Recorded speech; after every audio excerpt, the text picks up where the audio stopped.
Hello students, twelfth class के लिए जो असाइनमेंट के बारे में हम बात कर रहे थे, उनके जो असाइनमेंट टॉपिक्स हैं वो मैंने यहाँ पे चूज़ किए हैं। कुछ एक टॉपिक्स के नाम यहाँ पे लिखे हुए हैं जिनके ऊपर आपको असाइनमेंट्स बनाने हैं।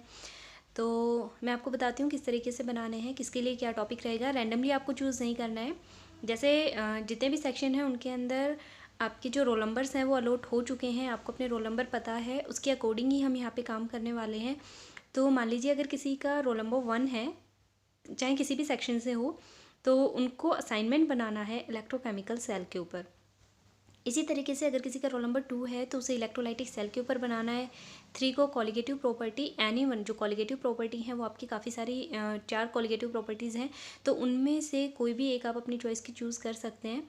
और पहले कॉलिगेटिव प्रॉपर्टी को एक्सप्लेन करना पड़ेगा, होता क्या है, देन उसके बाद जिस भी प्रॉपर्टी को आप एक्सप्लेन करते हैं उसका नाम यहाँ अपने टॉपिक के साथ ऐड करेंगे, कॉलिगेटिव प्रॉपर्टी के साथ, और उसके बारे में ही आपको लिखना है। सारी नहीं लिखनी है, कोई भी एक। उसके बाद है इमल्शंस। तो रोल नंबर, जैसे रोल नंबर वाइज है, रोल नंबर 1 के लिए, 2 के लिए ये टॉपिक रहेगा, 3 के लिए ये, 4 के लिए, 5 के लिए, and so on continuously roll number 10 तक। ओके। रोल नंबर 10 के बाद जैसे मान लीजिए अगर किसी का रोल नंबर 11 है तो ये 11 के लिए नहीं है। जो रोल नंबर 11 रहेगा उसे अगेन जो फर्स्ट टॉपिक दिया हुआ है रोल नंबर 1 के लिए उसे रिपीट करना है। देन ये 12 के लिए, 13, 14 and so on continuously again 20 तक आ जाएंगे हम।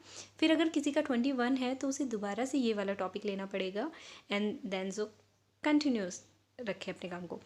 तो आपके मान लो 30-40 जितने भी स्टूडेंट हैं उनका ये कवर अप हो जाएगा roll number wise.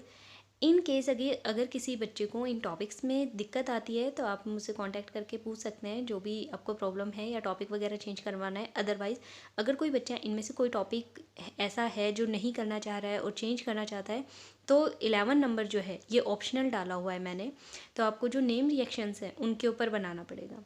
Organic chemistry के अंदर आपने सारी नेम रिएक्शंस पढ़ी हैं, बहुत सारी रिएक्शंस पढ़ाई गई हैं आपको, तो उनमें से कोई भी अपनी चॉइस की जो नेम रिएक्शंस हैं वो 5 या फिर 8 name reaction, 5 to 8 name reaction आप चूज़ कर सकते हैं, अपने असाइनमेंट के अंदर उन्हें इंक्लूड कर सकते हैं।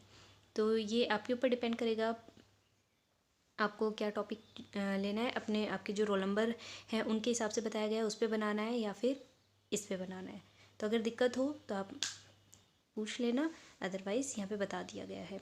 और क्योंकि आप 12th में हैं तो 11th क्लास के अंदर आप असाइनमेंट बना चुके हैं, आपको बनाने आते हैं, वैसे ही सब कुछ प्रोसीड करना है, कोई चेंजमेंट नहीं रहेगा। अपने अच्छे तरीके से बनाइए, और जैसे जो पेज की लिमिट मैंने बताई है उसको भी थोड़ा ध्यान में रखेंगे।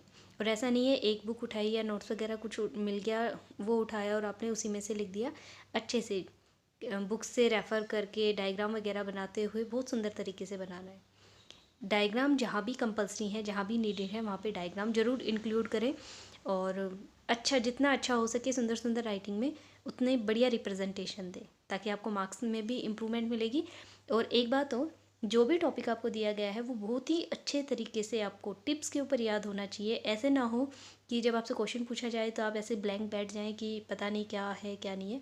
तो जिस टॉपिक के ऊपर आप असाइनमेंट बना रहे हैं वो बहुत अच्छे तरीके से आपको आना भी चाहिए।